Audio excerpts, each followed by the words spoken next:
quay em tưởng qua bên kia.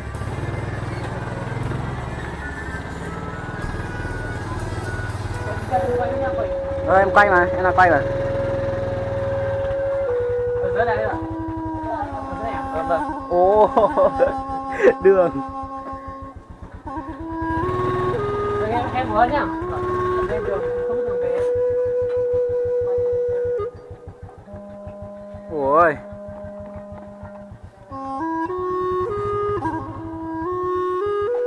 Ô, trên này vẫn còn được nữa. Được á. Rồi các bạn ơi, em nghe tôi đi ra đi.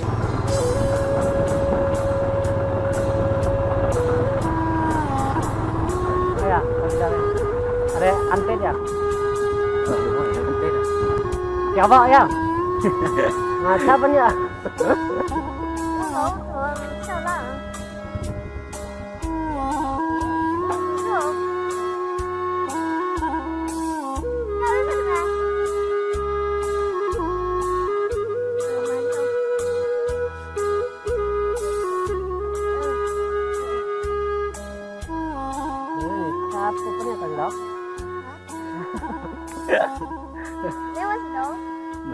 Cái mùa xạ nếu mà không được lòng mà cha buổi xe dạ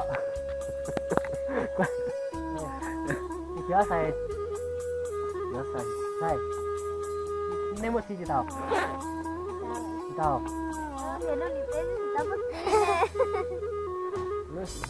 này nhá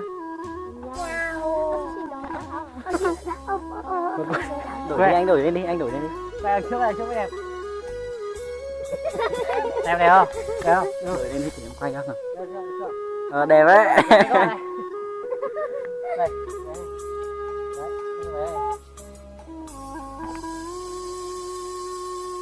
Chán không? Kéo vào về không? Kéo đi. Cậu sẽ trao một xe nữa. Trao một kìa. Một xe. Bây giờ mà quay sai sao được. Mà hai đứa này lời nho này lời nó sẽ tài rồi mà nếp cũng mua đúng không? Mà chỉ có đỉnh sao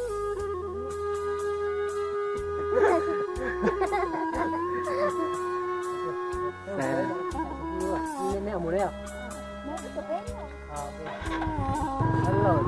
Đi được cái nào? Đi vòng, ok. Qua mình đi đường này mình không biết đường, mình lần đầu tiên số này á. Rồi. Đường này bằng vãi trưởng luôn nhỉ? Tỉa rất là bằng. Đây.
Anh nhờ với nha.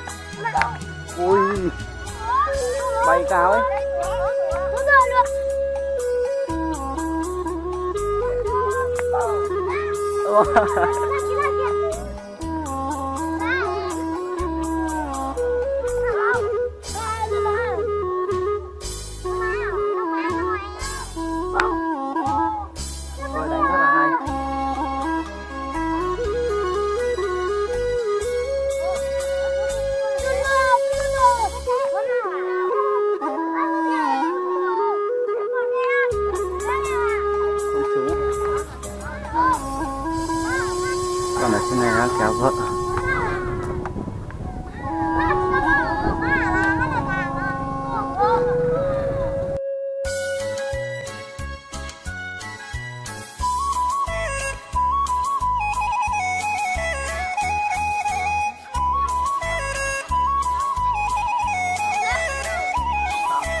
Đây mình sẽ quay cho các bạn xem nhá.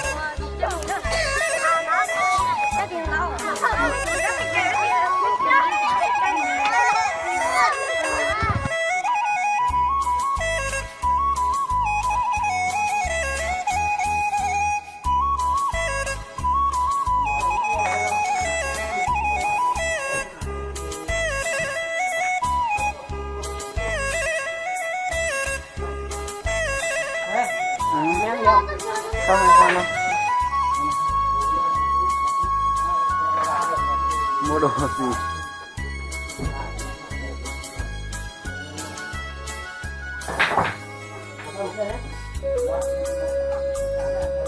Ok, let's go.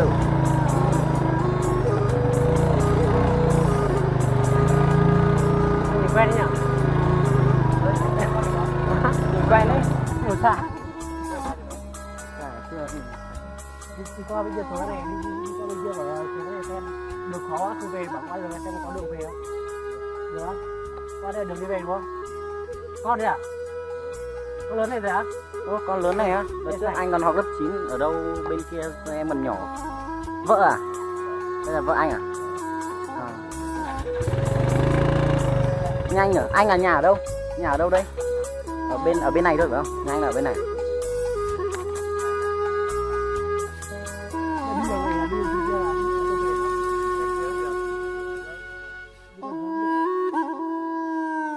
Đi qua đường trên cũng được, đường hướng được.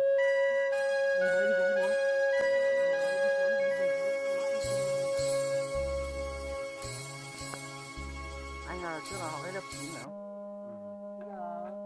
Ở đây Đang ăn phải không?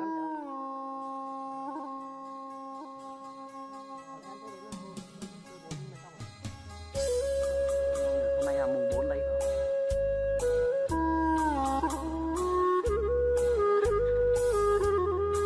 Được, quay. Không có nhiều phát nhỉ? Nhiều đấy à? Phải không? Phải. Không? Con Phải á? Phải không? Không nói anh kéo nhá, anh kéo là vậy á. Nói đi. Phải không? Phải không? Phải không? Không phải. Giờ đúng như vậy rồi. Giờ mà cái trái nữa. Rồi lên tay.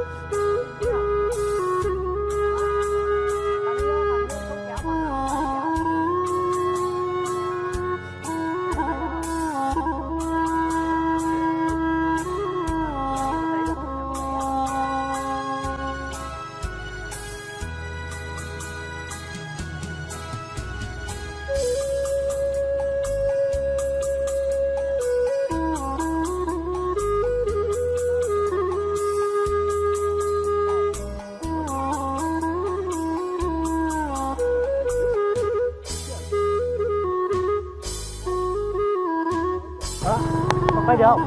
hả? Có thử chậm lại. Đâu nó thử nhá. Có.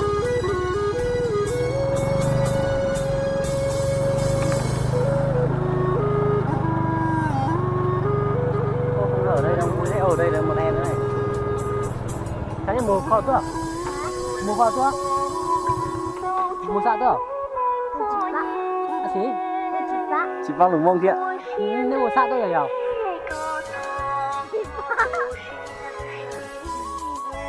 Sao tôi chờ? Đi học không? Đi học không? Mua găng tay xì mù. Thầy ông mua găng tay xì mù.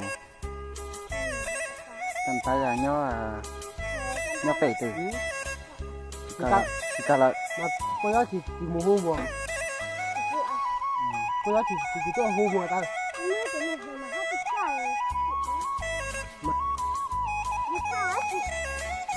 Nhưng mà chưa có được thang này. rồi chay mà chay xa mù của con hiệt kìa gió nhiều mùa vẫn như gì mùa rô gì chú dựa mà cái mùa hù đó tôi là hù người ta rồi nó bé chỉ nó thử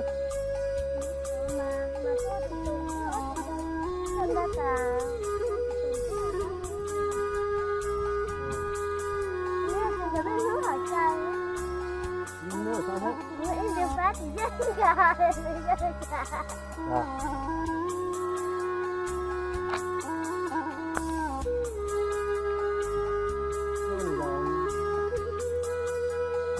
là đâu rồi? Lính B à? Được rồi. Lính B hả?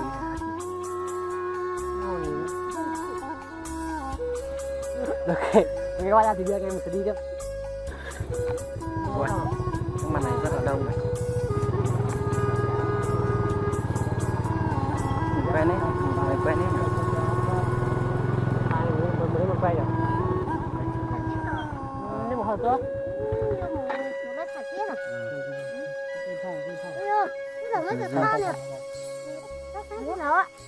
Mua gì? Nhá, này đây được bút rồi.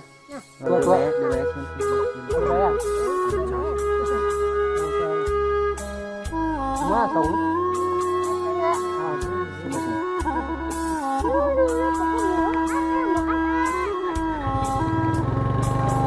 Cái đường này hả? Ôi, tôi tin được. Ôi trường. đường như này đây các bạn ạ. Ôi, cái đường gì với cái này? Em biết có lên nổi không nữa.